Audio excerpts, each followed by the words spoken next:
The reason people change is because of pain. The reason we grow is because we get uncomfortable and we embrace being uncomfortable. But being honest with the pain that we feel is usually the prime mover for people to do the work that is necessary.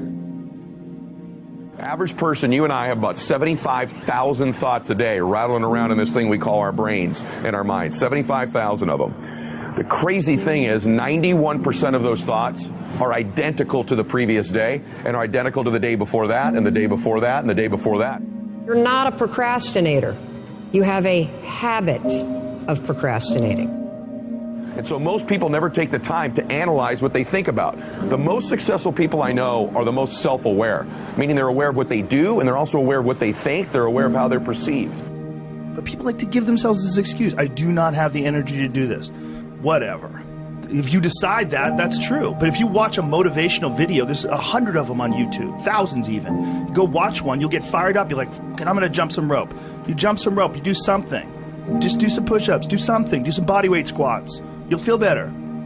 Some of them maybe, but I think some of them just don't have discipline. There's an issue with that as well. There's also an issue with momentum. You're not used to doing it. It's not a part of your life. It's not something that you're accustomed to, pushing yourself. There's been many days where I didn't want to work out. I just didn't feel like I had the energy, and I just forced myself. And I think there's very few people out there that know how to force themselves.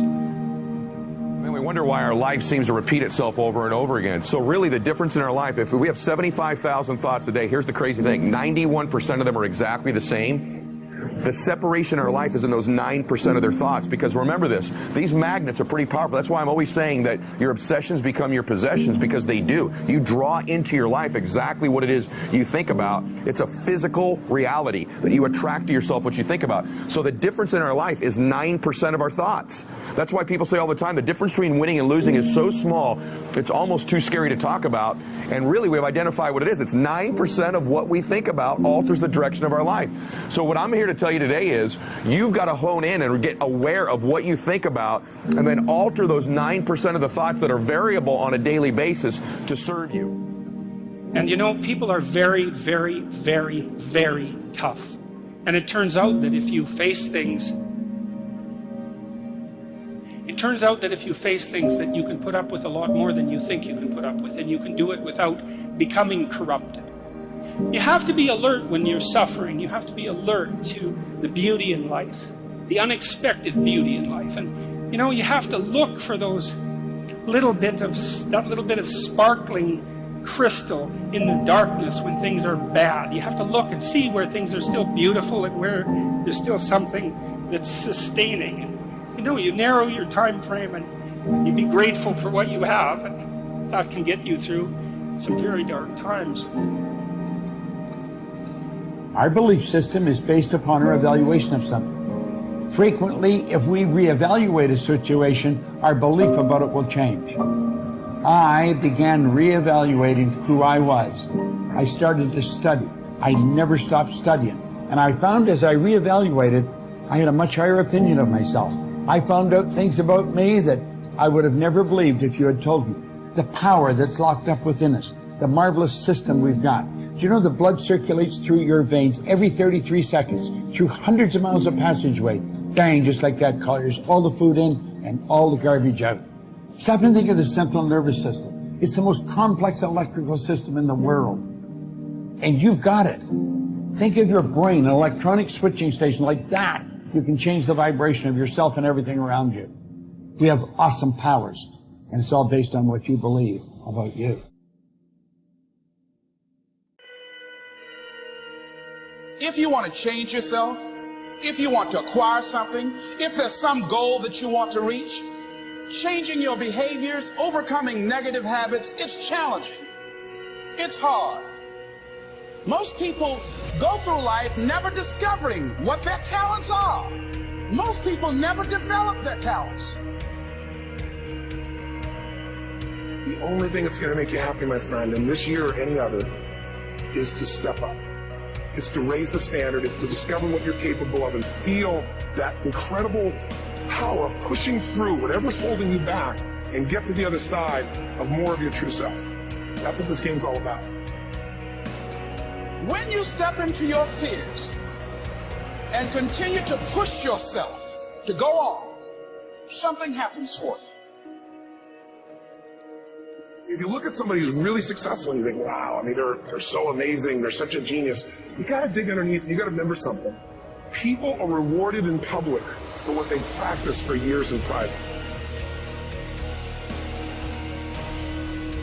If you don't develop the courage to do that which has been given you to do, and you spend a lot of time going around trying to convince other people or trying to get their approval, what will happen is that you will lose your nerve.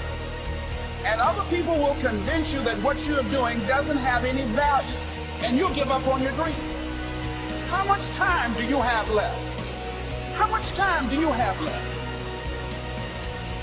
Jeremiah said, "Your word, O Lord, is like fire shut up in my bones." I believe there are some dreams shut up in you. Like fire, you're going to feel your destiny calling out. It may not have happened the first time. The loan didn't go through. You didn't get chosen for the part. The medical report wasn't good. That's okay. This is a new day. What God started, He's going to finish. You may have missed some opportunities, but God knows how to make up for lost time. He's going to give you another chance.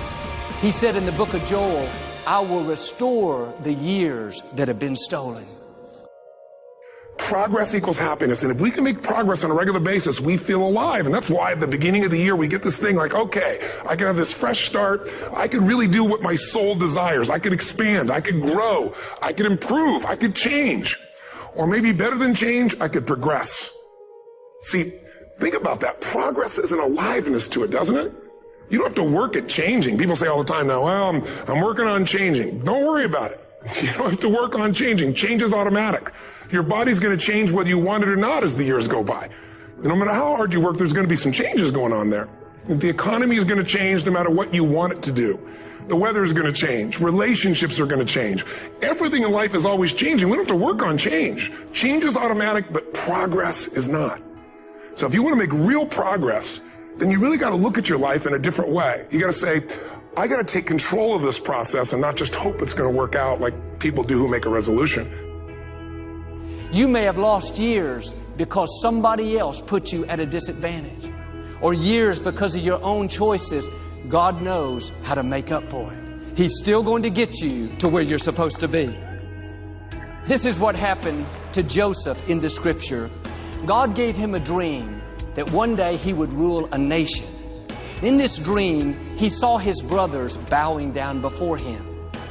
Joseph should have used more wisdom and not told his brothers that part of the dream. Certain things you should keep to yourself. Some people can't handle what God's put in you. They won't celebrate you. They'll be jealous, find fault, and be critical. One day Joseph went to see his 10 brothers. When he walked up, one of them said sarcastically, "Here comes the dreamer."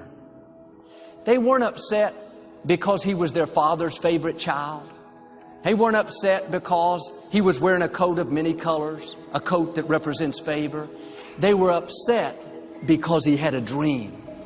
They were offended because he was determined to break out of the mold, to do something great, to leave his mark. They would have been fine if he was content to be average, to accept the status quo.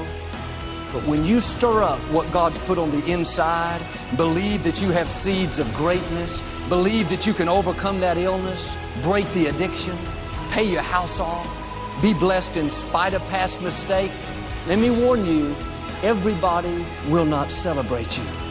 When you have a dream, you're going to have some detractors. People will get jealous, try to make you look bad, try to talk you out of it. Say things like, "You really think you can get that promotion? You don't have the experience, the talent. I don't think so. You really think you're still going to get married? You've tried 3 times, hadn't happened yet. You're getting kind of old." Let that go in one ear and out the other. People don't determine your destiny. God does. You have to own your own happiness. Take it away from other people demanding that they make you happy. Your kids are not going to make you happy. Your spouse is not going to make you happy. A big house is not going to make you happy.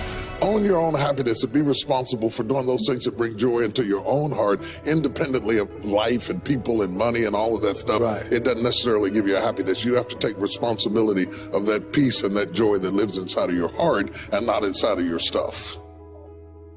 That's what hope is. Imagining and then fighting for and then working for what did not seem possible before. That's leadership. John F. Kennedy didn't look up at the moon and say, oh, that's too far. There is a moment in the life of every generation when that spirit of hopefulness has to come through if we are to make our mark on history. But how real is the message that you're putting out? How authentic, how valuable is the product that you have? You know, are you expressing yourself as fully, authentically, passionately as you possibly can? Fewer know how to sell, almost no one knows how to close. When you can close anyone at any time, it means that you have the ability to generate revenue at any moment. You can't be what you can't see. If I never meet a billionaire, I wouldn't want to be one. Because I wouldn't know what that feels like. I don't know what it looks like. I don't know what it takes. What am I good at? What do I love? What does the world need? And how do I get paid for it? To me, those four help you unlock your passion. I often say to people, your passion is for you, your purpose is for others. Your passion makes you happy. But when you use your passion to make a difference in someone else's life, that's a service, that's a purpose. So the question is not, I can't, is either you don't want to, and that's perfectly fine. Then don't say I can't. Just say I don't want to. Decide, commit.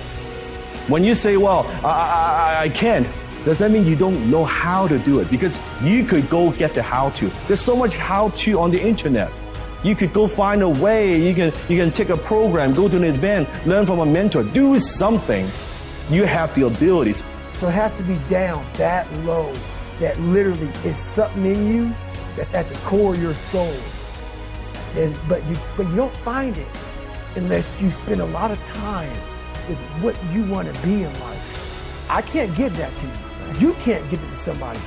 When you find your true passion in life, I want to be someone that I'm proud of. I want to look at myself in the mirror because I was so disappointed. That accountability mirror I talk about, I was so disappointed in what I saw every day. I didn't love myself. And I feel ultimately his heart becomes flooded with love. And I can't think of a better message as we send you off today. To not only take risks, but to be open to life, to accept new views, and to be open to new opinions. While it may be frightening, it will also be rewarding.